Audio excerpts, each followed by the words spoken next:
쓴뿌리 히브리서 12장 9절에서 17절 말씀으로 오늘도 하나님을 경험으로 알기 원합니다. 히브리서 12장 15절 말씀 쓴뿌리.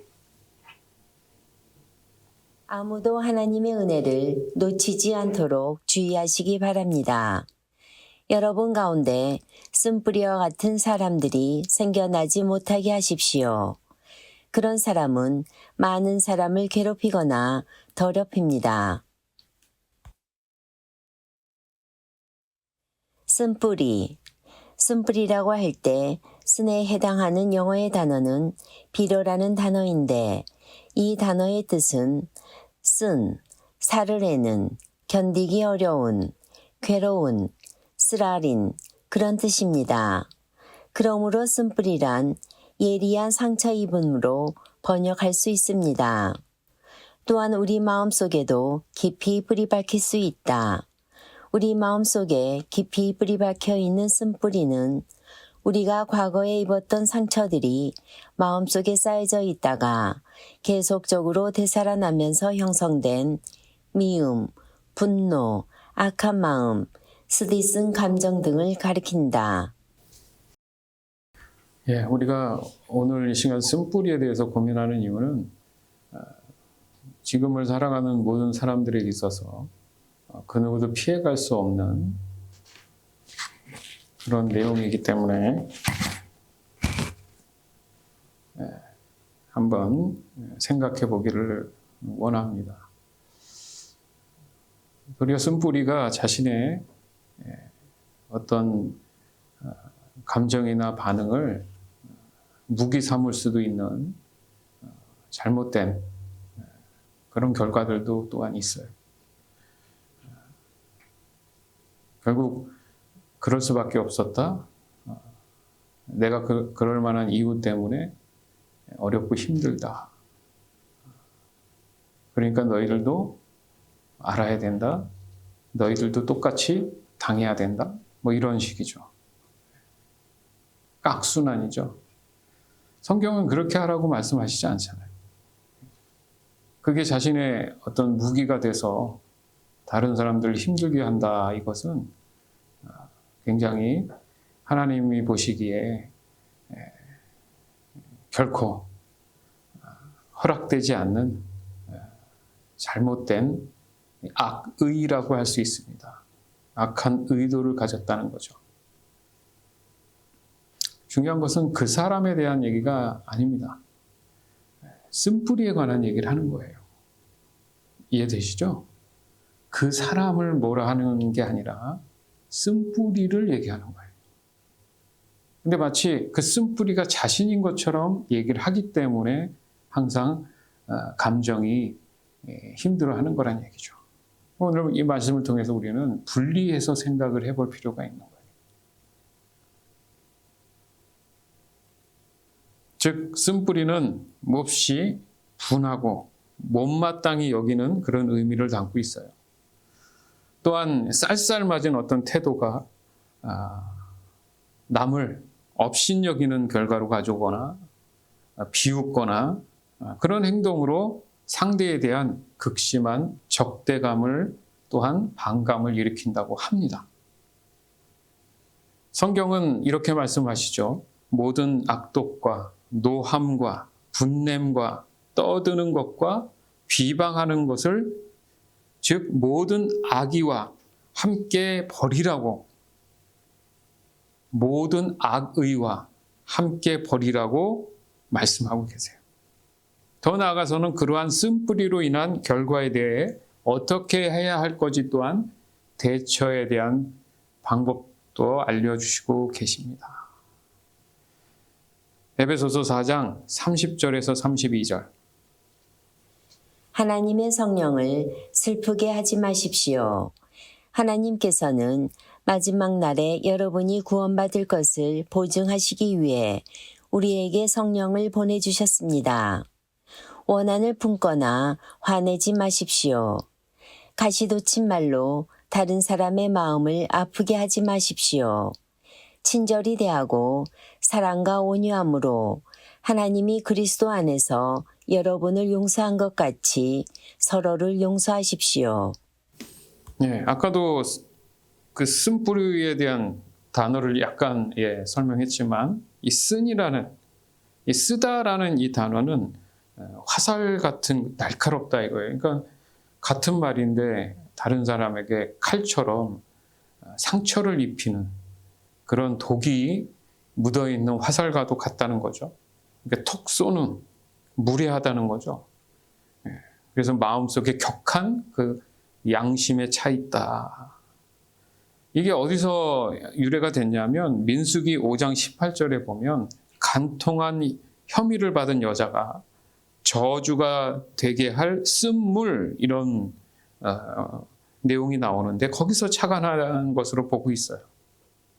그러니까 비유적으로 보면 이 쓴뿌리는 어떤 것을 좀먹거나 갉아먹히는 이게 뭡니까? 정신적으로나 정서적인 그런 상태를 얘기한다고 해요. 또한 쓴뿌리는 극심한 그 슬픔을 주거나 독이 몸에 해를 끼치는 그런 방식으로 사람에게 악 영향을 줄 수 있다라는 겁니다. 쓴뿌리는 분노의 감정을 의지적으로 붙잡아서 언제든 기분이 상할 준비가 되어 있고 금방이라도 분노를 표출해낼 수 있는 불안한 상태를 얘기한다고 합니다. 즉 쓴뿌리에 굴복하게 돼서 내 생각이 그 감정으로 인해 지배를 받게 되는 순간 가장 위험한 것은 나뿐만 아니라 모든 관계에서 단절이 일어난다는 거예요. 그 결과 쓴뿌리는 분노로 이어져서 내부의 감정이 밖으로 폭발해 나온다고 합니다. 그렇게 터져나온 분노는 시끄러운 싸움질로 이어진다고 해요.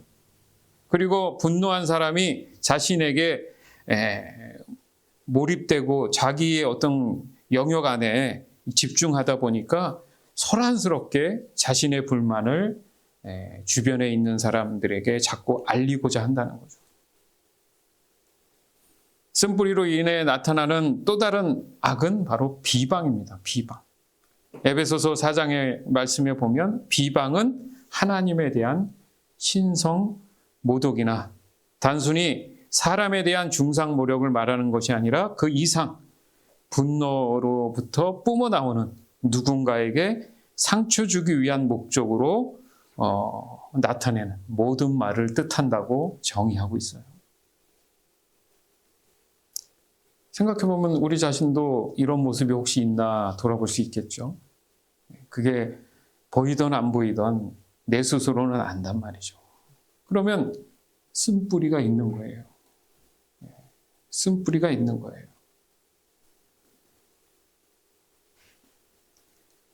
여기서 악의란 뭐냐 그러면 악의. 누군가에게 해를 끼치기 위한 의도적 시도라는 거예요. 그러니까 본의 아니게가 아니라 의도적으로 다른 사람에게 악을 품어 나타낸다는 거죠. 그래서 아까 에베소서 4장 31절의 말씀처럼 모든 형태의 악의는 어떻게 하라 그래요? 버려라. 악한 의도는 다 버려라. 위험하다는 거예요. 이런 너무도 심각한 감정은 나도 모르게 우리 생각 속에서 올라오지 않도록 우리가 늘 주의할 필요가 있다는 겁니다. 이것이 죄로부터 시작된 바로 쓴뿌리의 원흉이에요. 사람은 누구나 어떤 감정에 사로잡히면 빠져나오기가 쉽지 않습니다. 그것을 트라우마라고도 하는데 어떤 내부적이거나 외부적으로 충격을 받아 생기는 그런 일에 대한 본능적인 방어가 발동했을 때 나타나는 현상이라는 거죠. 그래서 하나님은 하나님의 말씀을 늘 묵상하는 삶을 요구하신다는 거예요. 같은 얘기 같아도. 즉, 내 자신을 더욱 객관적으로 볼 수 있어야 된다는 거죠. 성경을 통해서 내 자신을 객관적으로 볼 수 있는 게 뭐냐? 율법입니다. 기준이죠. 자, 로마서 13장 7절에서 11절. 모든 사람에게 해야 할 의무를 다하십시오. 국세를 바쳐야 할 사람에게는 국세를 바치고 관세를 바쳐야 할 사람에게는 관세를 바치십시오. 두려워해야 할 사람은 두려워하고 존경해야 할 사람은 존경하십시오. 다른 사람을 사랑하는 빚 위에는 아무 사람에게 아무런 빚도 지지 마십시오. 남을 사랑하는 사람은 율법을 온전히 이룬 것이나 다름없습니다. 율법에 간음하지 마라, 살인하지 마라, 도둑질하지 마라, 탐내지 마라는 계명과 그 밖에 여러 다른 계명들이 있지만 이 모든 계명은 내 이웃을 내 몸과 같이 사랑하라는 하나의 말씀으로 요약될 수 있습니다. 사랑은 이웃에게 악을 행하지 않습니다. 그러므로 사랑은 율법의 완성입니다. 이런 행동을 해야 하는 것은 여러분도 알고 있다시피 벌써 잠에서 깨어날 때가 되었기 때문입니다. 이제 우리의 구원이 처음 믿었을 때보다 더 가까워졌습니다. 아멘. 그러니까 쓴뿌리가 제거되기 위해서는 지난 과거에 나를 묶었던 또 그 나를 묶지 말아야 되는 그런 중요한 상황이 지금 필요하다는 거죠. 다시요. 쓴뿌리를 제거하기 위해서는 과거에 지난 나를 자유케 해야 돼요. 점점 나를 조이고 묶어서는 안 된다는 거죠. 왜냐하면 감정은 마치 우물과도 같다고 합니다. 뭔가를 과거의 잘못된 쓴뿌리들에 대한 내용들을 생각하면 생각할수록 더욱 끊임없이 솟구쳐 올라온다는 거예요. 그래서 모든 기억을 지배해버린다고 합니다. 말은 쉬운데 그게 만만치 않다, 만만치 않다라는 말을 쓰죠. 이따가 만만치 않다라는 얘기를 하겠지만 중요한 건 뭡니까? 우리 모두는 예수를 구주로 받아들이고 믿음으로 또 회개함으로 구원의 기회를 받은 사람들 아닙니까? 즉 원죄의 문제가 해결됐다는 거죠. 이게 무슨 말이냐면 원죄가 바로 쓴뿌리의 근원이 해결됐다는 얘기예요. 이것은 더 이상 내 스스로 해결하지 않아도 된다라는 의미입니다. 굉장히 중요한 거죠.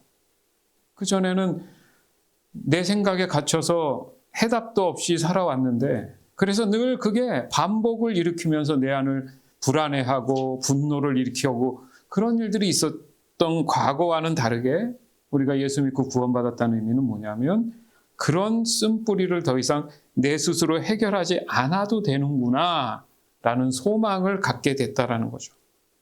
그래서 구원을 우리가 뭐라 그래요? 거듭났다.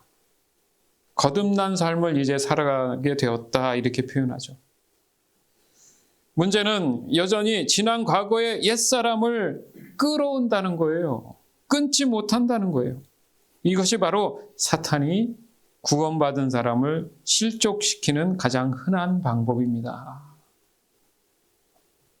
그래서 같은 상황, 같은 어떤 일들이 그 시간들이 반복해서 이루어지는 그 악의적인 모습들이 바로 이 사단 마귀가 그 시간을 기억하게 한다는 거예요.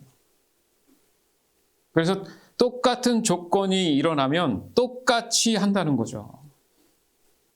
얼마나 괴로운 일인지 몰라요. 아, 이게 잘못됐구나 하면 그 시간이 오면 피해야지 이게 지혜인데 또 사단 마귀한테 그 생각을 뺏겨버린다는 거예요. 그 선을 넘지 못한다는 거죠. 자, 여기서 잠깐 우리가 구분해야 할 점이 좀 있어요.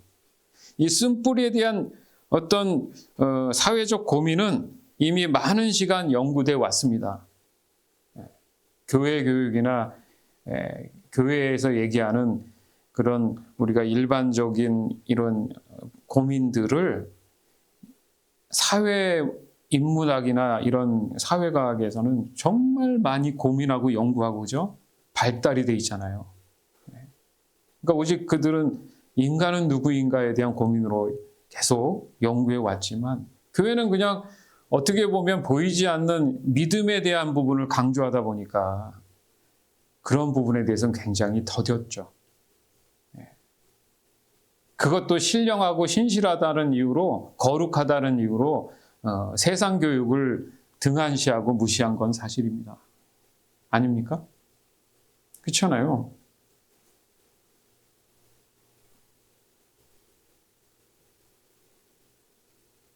그래서 우리가 생각을 좀 더 전환해야 될 것에 대해서 우리가 얼마 전부터 계속 얘기한 게 그런 부분이죠. 신학과 사회 인문학을 우리가 함께 볼 수 있는 그런 눈을, 그런 어떤 깨어진 생각들을 좀 가질 필요가 있다. 이거죠. 자, 이런 차원에서 보면 구원받은 사람만 그러면 쓴뿌리가 제거되느냐? 그렇지 않죠. 왜냐하면 그리스도인들 사이에도 문제가 해결되지 않을 경우에 야, 상담 좀 받아봐 그러잖아요. 그래서 미디어에 나오는 어떤 유명한 박사님 계시죠? 오 박사님 맞죠? 찾아가잖아요. 네? 그래서 그분하고 상담하면서 어떤 답을 찾는 게 그분이 그런 연구에 대해서 박사가 돼가지고 상담을 해주고 보면은 뭔가 해결책이 있는 것처럼 느껴지고 근데 교회에 오면 무조건 기도해라 말씀 봐라 막 이렇게만 들리니까 이게 목사 자신도 그렇고 성도들 모두가 해결이 안 되는 부분들이 분명히 있었다는 거죠. 그렇죠? 그러니까 어느 정도는 이 심리학을 통해서 뭔가 효과가 있다라는 걸 부정해서는 안 됩니다. 그러나 약간 차원이 다른 부분이 뭐냐면 지금 우리가 말하는 이 쓴뿌리는 구원과 관련이 있다라는 사실을 명확히 할 필요가 있는 거예요. 그냥 살면서 감정이나 이런 것들을 몰랐던 걸 알아서 적용해서 서로 얘기해서 내려놓고 뭐 이런 건 할 수 있겠죠. 그러나 우리가 지금 관점, 목적, 목표가 돼야 되는 것은 구원을 향해 봤을 때 내가 겪고 있는 다른 사람에 의해서 벌어지는 이 쓴뿌리를 어떻게 받아들이거나 해석하거나 이해할 것인지가 지금 굉장히 중요한 이슈입니다.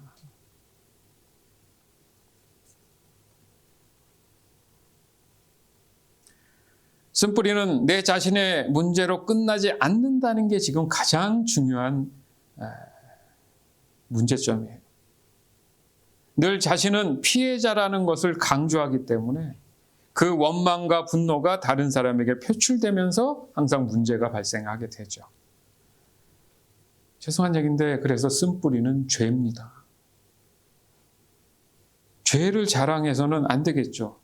다시 말해서 그 사람 자체가 잘못했기보다는 뭐 자체가 문제라고요? 뭐 자체가 죄라고요? 쓴뿌리 자체가 죄라는 거예요. 근데 그게 내 것이 아니라는 거죠. 그러니까 여기서도 중요한 게 사람과 죄는 분리될 수 있구나. 너무 감사하고 다행한 일이 아닙니까? 맞죠? 사람이 살아가면서 가장 중요한 것을 우리는 평안이라고 얘기합니다. 마음 편히 살기 위해서 뭐든 하는 거잖아요, 지금. 근데 그걸 해서 마음이 편안하면 좋은데 안 그런 게 너무 많잖아요. 즉 평화로운 삶이죠. 그것은 그저 어떻게 보면 이 땅을 우리가 살아가는 이런 모든 상황들을 보면 그냥 희망 상황 같아요. 그냥 희망은 하는데 참 이루어지지 않는, 그죠? 그래서 계속 반복되는, 악순환되는, 징글징글한 그런 모습이죠. 그런데도 불구하고 사람들 마음 안에는 늘 우리가 좀 평화롭게 살았으면 좋겠다 이렇게 얘기를 하잖아요. 어디를 가든 가족이든 사회건 나라가 뭐 상관없이 이단들도 평화를 외칩니다. 왜? 사람들이 그걸 너무 선호하니까 그걸 이용해서 또 포결한단 말이에요. 평화를 이용해서. 어떤 경우도 죄로 물든 이 세상은 평화로울 수 없어요. 가짜예요. 성경의 말씀을 봐도 이 세상의 끝은 종말이지 평화로운 회복이 없어요. 맞죠? 그래서 끝까지 믿음을 지키고 남아야 된다는 얘기를 하지. 이단들이 끝에 가서는 지상낙원 해가지고 여기가 평화로운 곳이 된다. 이거는 굉장히 위험한 해석이란 말이죠. 그런 이유 때문에 그 어떤 것도 감히 침범할 수 없는 내 마음의 평안을 얻을 수만 있다면 외부적인 환경은 전혀 문제가 되지 않는다는 겁니다. 세월이 흐르면 이 쓴뿌리는 아까도 말씀드렸지만 뭔가 자기의 권리를 찾으려는 무기가 돼서 이게 나타나 버리면 이제 그건 치명적인 게 되는 거예요. 그래서 성경의 인사말이 대부분 뭡니까? 샬롬이잖아요. 샬롬. 예수님도 어디에 방문했을 때 이 집에 뭐가 있을지어다? 평안이 있을지어다라고 하라 그러잖아요. 그게 샬롬이에요. 샬롬. 예수님이 그렇게 말씀하신 것은 예수님이 들어가신 곳, 예수님이 있는 곳은 평안이 있다라는 얘기예요. 아멘. 내 마음에 예수님이 계신데 왜 나는 여전히 쓴뿌리의 굴레에서 벗어나지 못할까? 여러분 좀 진지하게 생각을 해야 돼요. 나로 끝나지 않기 때문에. 즉 지금 당신은 평화의 왕이신 예수님이 함께하고 있음을 다시 한번 기억해내야 합니다가 샬롬이에요. 아침에 눈을 떠서 샬롬 하는 이유가 지금 예수님과 당신 함께하고 계세요. 그렇죠. 그거 잊지 말고 오늘 하루도 보냅시다. 그 얘기예요. 그러나 쓴뿌리는 이 샬롬을 거부합니다. 반면 거듭난 사람은 이 샬롬을 거부하지 않고 아멘으로 확신합니다. 그러나 사탄은 교묘하게도 환경과 그 육신을 통해 착각을 만들어내죠. 늘 사람을 부정적으로 만들어요. 그거 해서 뭐해? 중요한 것은 바로 지금이죠. 여전히 나도 모르는 사이에 이 사탄은 여러분에게 쓴뿌리의 생각을 끊임없이 심어주고 있어요. 과거에 너 이거 힘들었잖아. 과거에 어떤 일이 어떤 사람들이 너 힘들게 했잖아. 근데 저 사람들은 너무 잘 사는 것 같아. 야, 억울하지 않냐? 계속 이렇게 접근을 하게 내 생각을 주입시켜서 내 스스로 실족하게 한다는 얘기예요. 왜? 샬롬을 잃어버리게 만드는 거예요. 그렇지. 이거 해서 뭐해?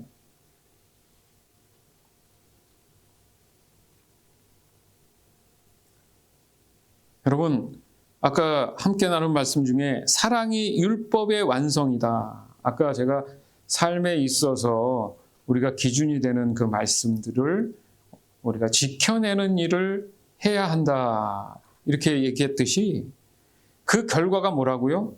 사랑에 대한 정이라는 거예요. 그러니까 사랑의 출발이 어디입니까? 율법을 지키는 거다. 어떻게 율법을 지켜내라는 것인가? 곧 믿음이 곧 사랑의 완성을 이루는데 율법이 그 역할을 해준다는 거예요. 굉장히 중요한 얘기입니다. 자, 요한복음 14장 21절에서 27절.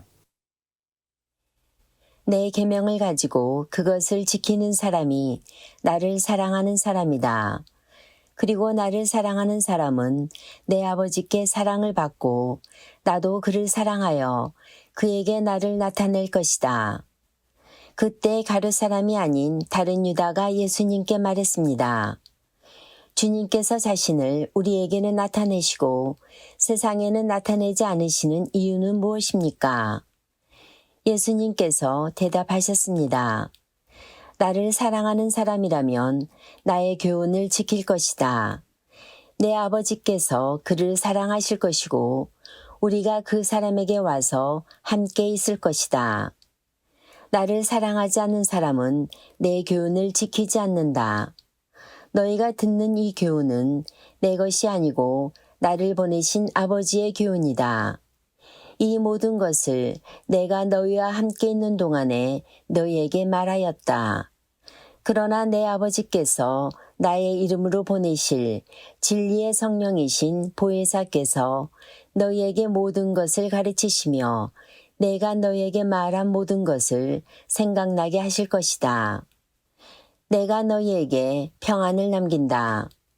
곧 나의 평안을 너희에게 준다. 내가 너희에게 주는 평안은 세상이 주는 것과 같지 않다. 너희는 마음에 근심하지도 말고 두려워하지도 마라. 네, 마음에 근심하지도 말고 두려워하지도 말라는 게 쓴뿌리가 너희한테는 더 이상 없다. 네. 여러분, 근심 걱정이 왜 와요? 과거에 실패한 일들이라든지 안 될 거라는 부정적인 생각에서 오는 거 아니에요? 근데 지금 좀 전에 이 말씀을 누가 하셨어요? 예수님이 하셨죠. 예수님이 주신 계명이잖아요. 그죠? 그러면 이 계명을 지키는 자라야 누구를 사랑합니까? 예수님을 사랑한다. 근데 왜 나는 여전히 마음에 근심하고 있습니까? 왜 두려워하죠? 왜 화가 나죠? 그러면 예수님의 계명을 나는 안 지키는 사람이잖아요. 안 지켰다는 건 뭡니까? 난 예수님을 사랑하고 있지 않는 거예요. 그래서 아까도 말씀드렸지만 샬롬, 예수님이 가시면서 그 증거로 뭘 주신다 그래요? 평안을 주신다잖아요. 왜냐하면 근심, 걱정, 두려움의 반대말이 뭡니까? 평안이니까.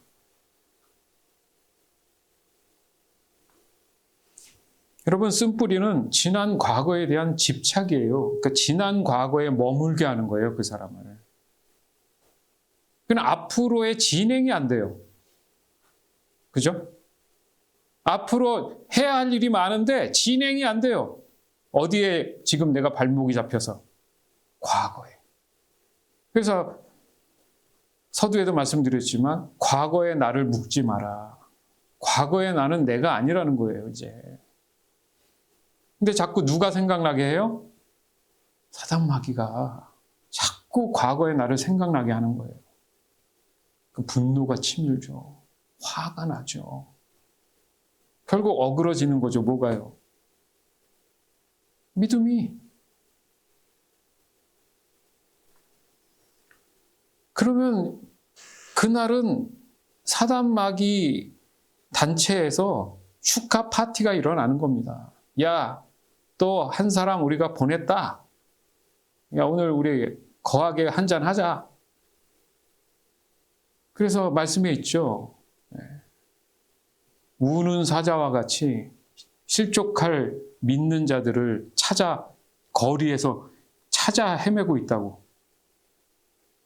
거기에 떡 걸려가지고 먹이가 돼서 살아가서는 안 되지 않습니까?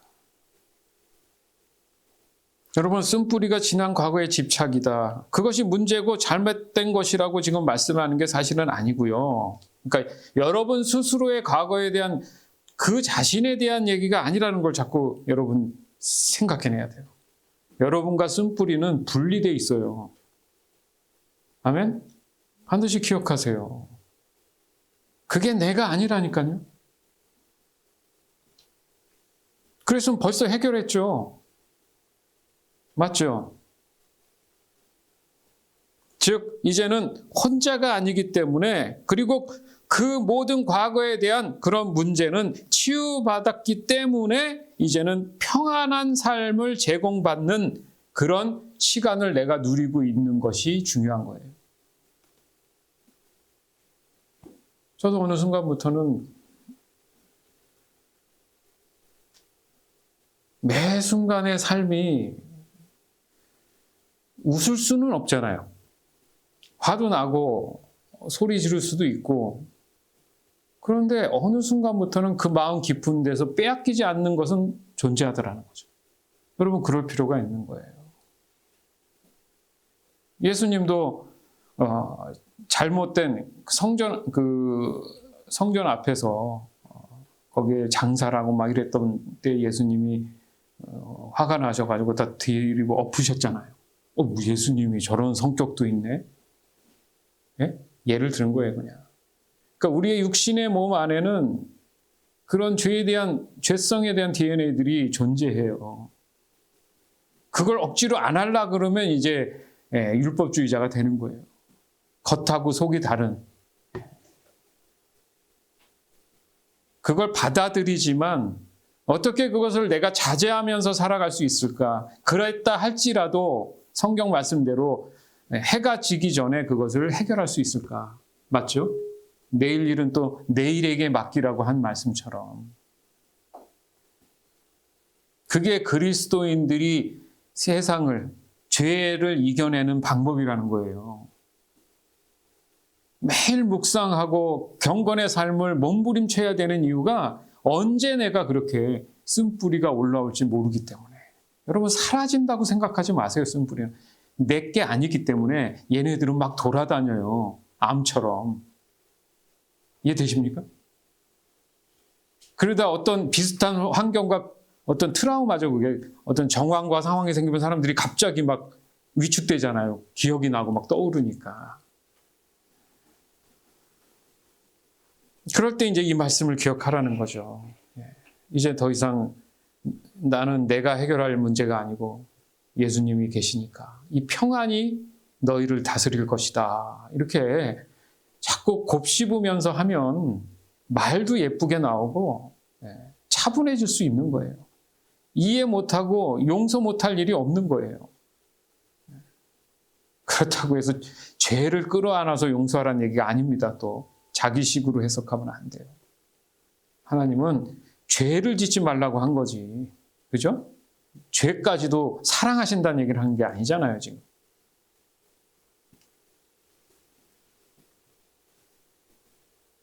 그러니까 이 생각도 해야 되는 거예요. 나는 늘 피해자여서 다른 사람이 내게 쓴뿌리를 주었다라는 착각을 하지 마십시오. 나도 모르는 사이에 나도 다른 사람에게 쓴뿌리를 심어줬을 수도 있는 거예요. 그 생각을 안 해요, 사람들은.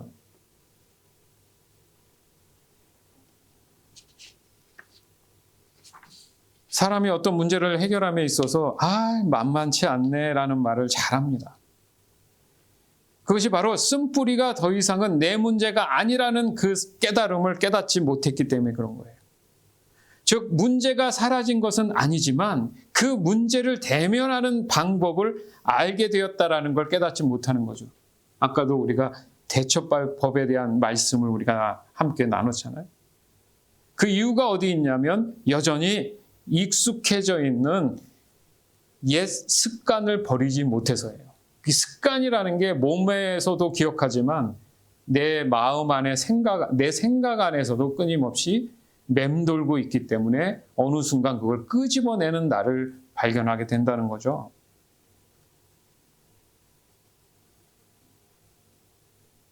따라서 사람이 믿음이 성장한 만큼 인격 또한, 즉 삶의 영적인 질적 성장이 있어야 할 이유를 강조하는 게 바로 이 포인트입니다.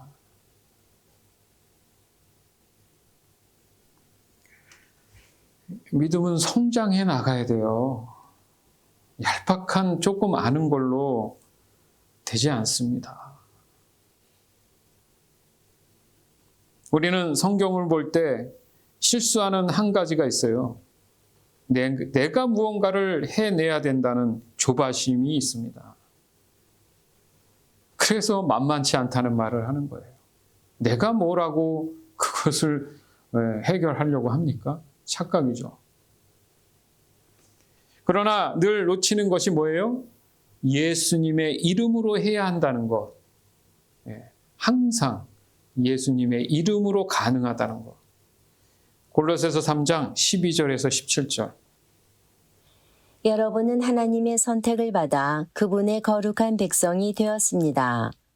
하나님의 사랑을 받는 만큼 다른 사람에게 너그러운 마음을 가지십시오. 친절함과 겸손함과 온유함으로 그리고 인내하는 마음으로 다른 사람들을 대하십시오. 화를 내기보다는 용서하고 여러분에게 해를 입히더라도 용서해 주기 바랍니다.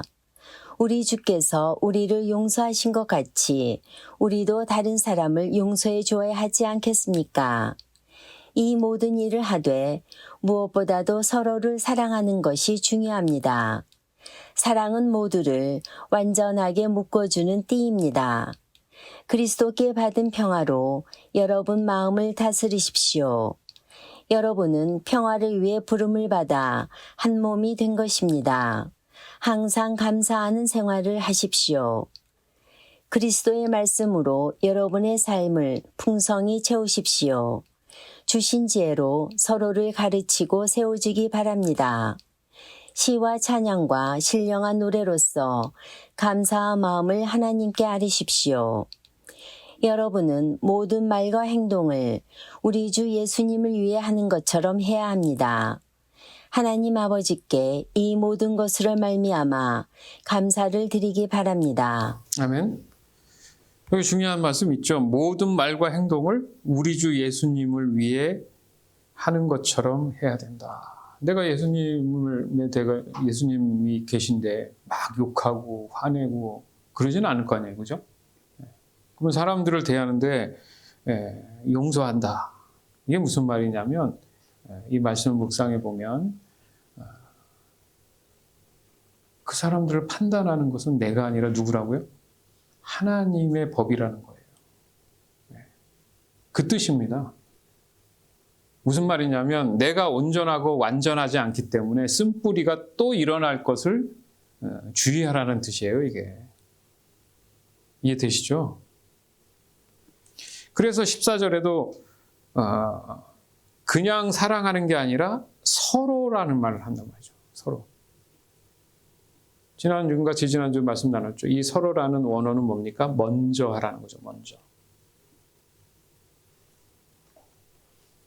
그래서 저는 생각합니다. 언제나 100마디 말보다 진리의 이 성경의 한 구절이 모든 것을 말씀해 주신다. 이것을 다시 한번 우리가 명심했으면 좋겠습니다. 왜냐하면 쓴뿌리는 말씀을 멀게 해요. 이게 무슨 말이냐면 말씀을 잘 안 보게 해요. 다른 일로 막 바쁘게 만들어요. 기도를 못하게 해요. 다른 일로 기도를 못하게 해요. 바빠서. 예배도 마찬가지예요. 예배를 제대로 못하게 만들어요. 뭐 하나 제대로 안 돼 있기 때문에 이게 악의라고 한 거예요. 악의적인 의도가 있는 이 쓴뿌리 자체가. 그러니까 이 쓴뿌리하고 내가 타협을 하면 안 됩니다. 아멘? 쓴뿌리는 내가 아니라니까요. 걔한테 넘어간 거예요. 그러니까 걔를 꾸짖어야 돼요, 여러분. 누구 이름으로? 예수님의 이름으로. 네가 감히 내 평안을 뺏으려고 해? 기분 안 나쁘십니까, 여러분? 여러분이 갖고 있는 평안을 누군가가 망가뜨리는데 좋아할 사람이 있어요? 그게 쓴뿌리라는 거예요, 쓴뿌리.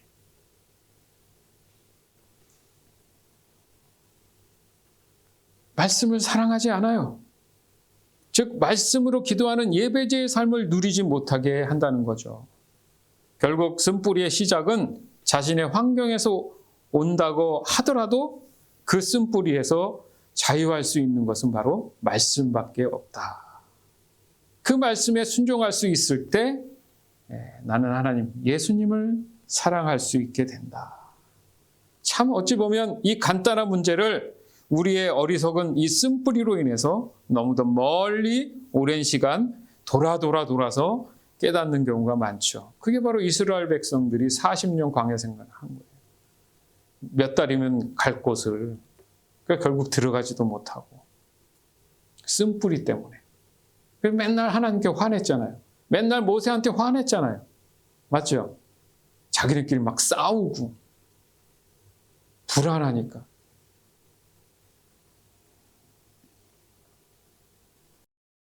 그 결과 오늘 본문에서도 알 수 있듯이 개인의 쓴뿌리에 대한 것이 아니라 바로 공동체에게도 악한 영향을 준다라는 의미에서 주의를 당부하고 있는 말씀입니다.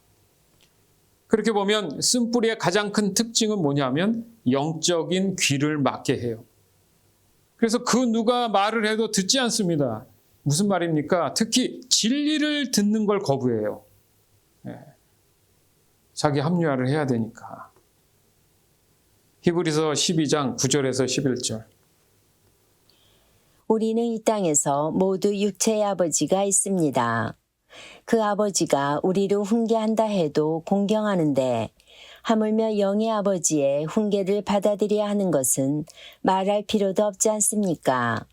그렇게 할 때 우리는 생명을 받게 되는 것입니다. 이 땅에서의 아버지는 그들이 가장 좋다고 생각하는 대로 우리를 벌합니다.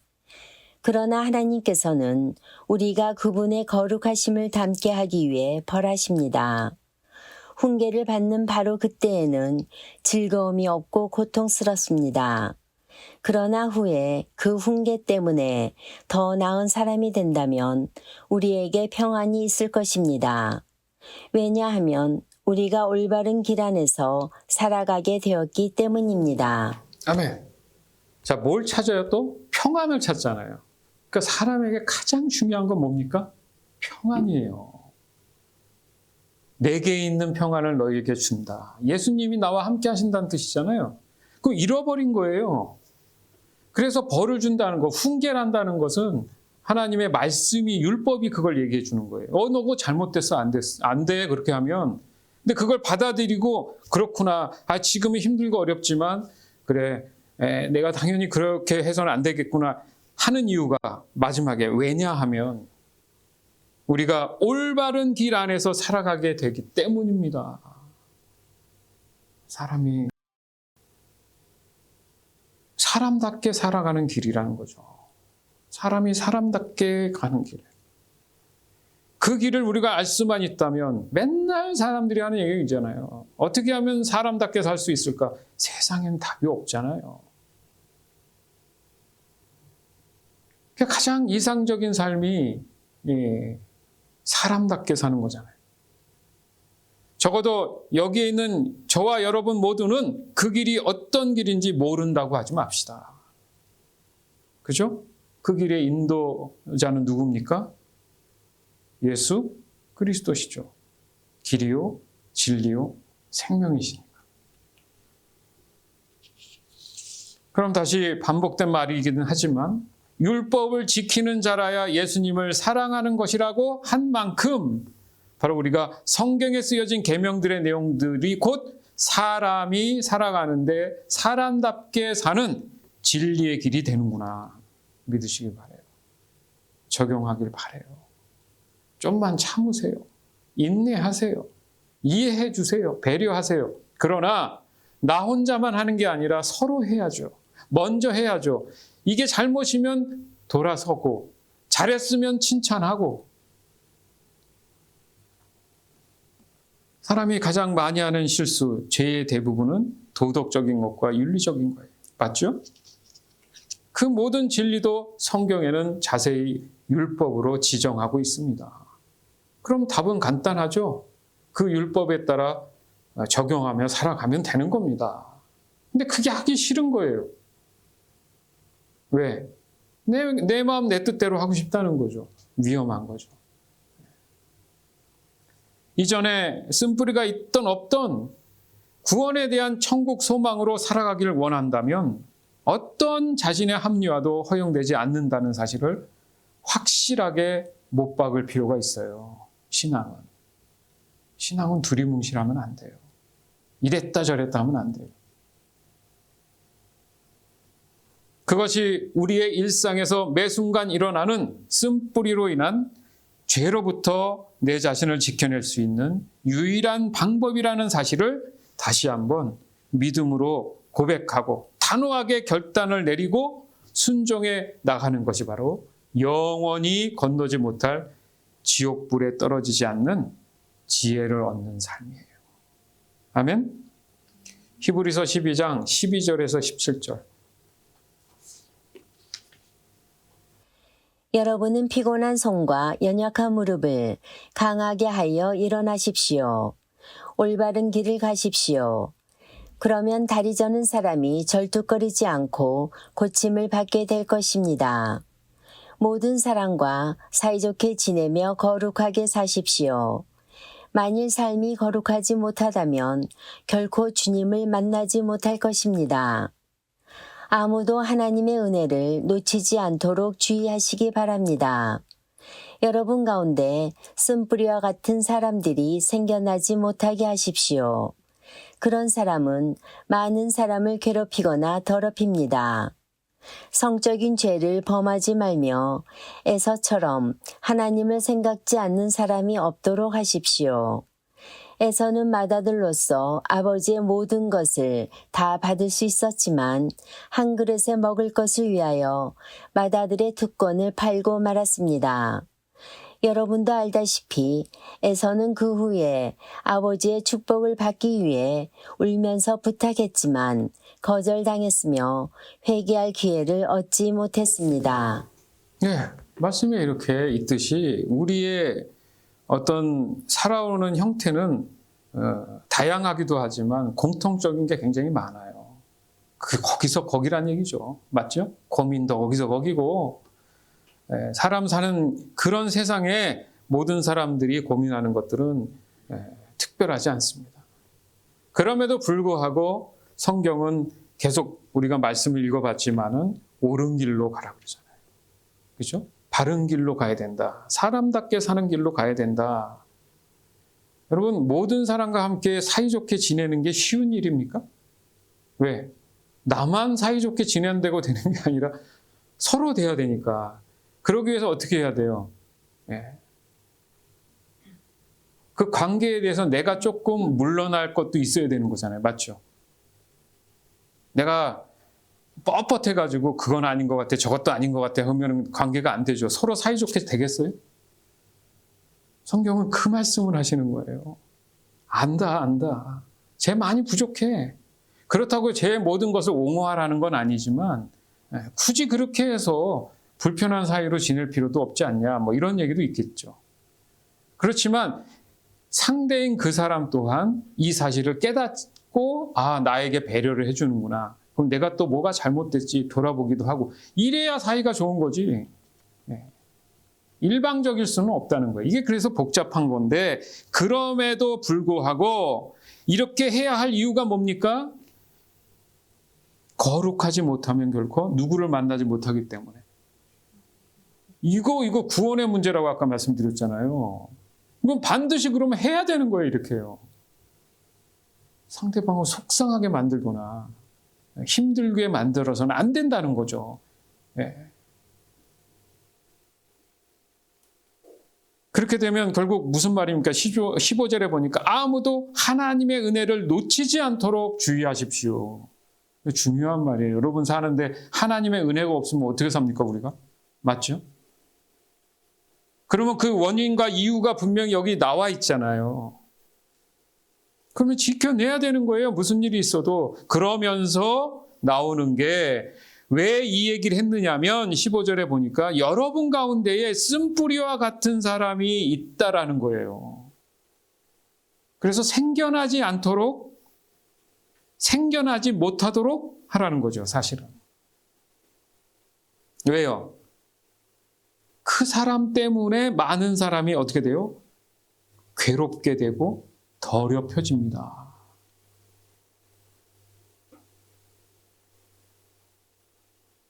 이 역사적으로 이 일들이 끊임없이 반복된다는 얘기고 앞으로도 예수님 오실 때까지 이 일이 계속 된다는 얘기예요. 그렇지만 이 말씀이 있는 이후로는 우리가 분명히 진리를 따라 어떻게 해야 할 율법을 주셨죠? 그렇죠? 그럼 율법이 완성되기 위해서는 뭐가 있어야 돼요? 그렇죠. 사랑이 율법의 완성이다.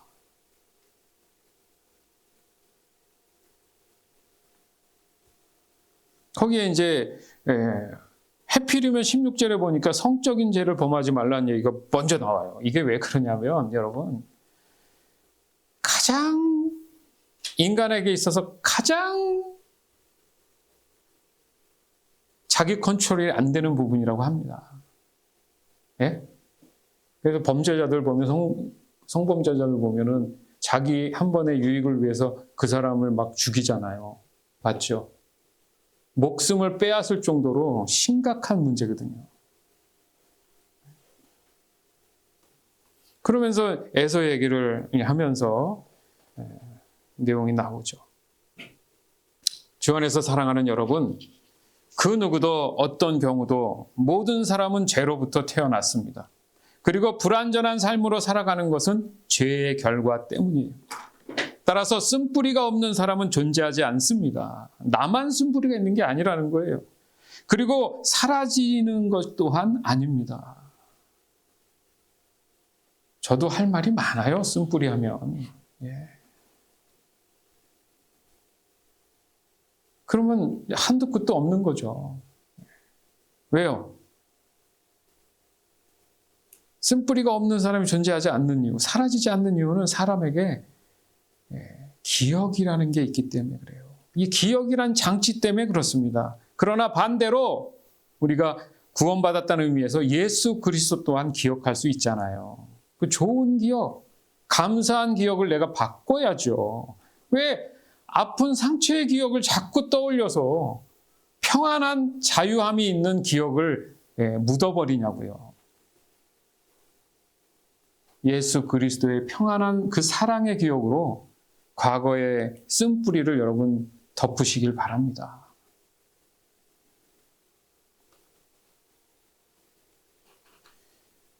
예수님의 이름으로 구원받았다는 그 이유, 단 하나의 이유만으로도 그 쓴뿌리가 더 이상 작동하지 않을 수 있는 그런 상태, 그 상태로 여러분은 거듭난 것입니다. 즉 수고하고 무거운 짐진 자들에 대한 그 쓴뿌리는 예수님의 그 통제 하에 들어와 있고, 그래서 감히 어떤 경우도 심지어는 사탄 마귀도 하나님의 자녀를 건드릴 수 없게 된 거예요.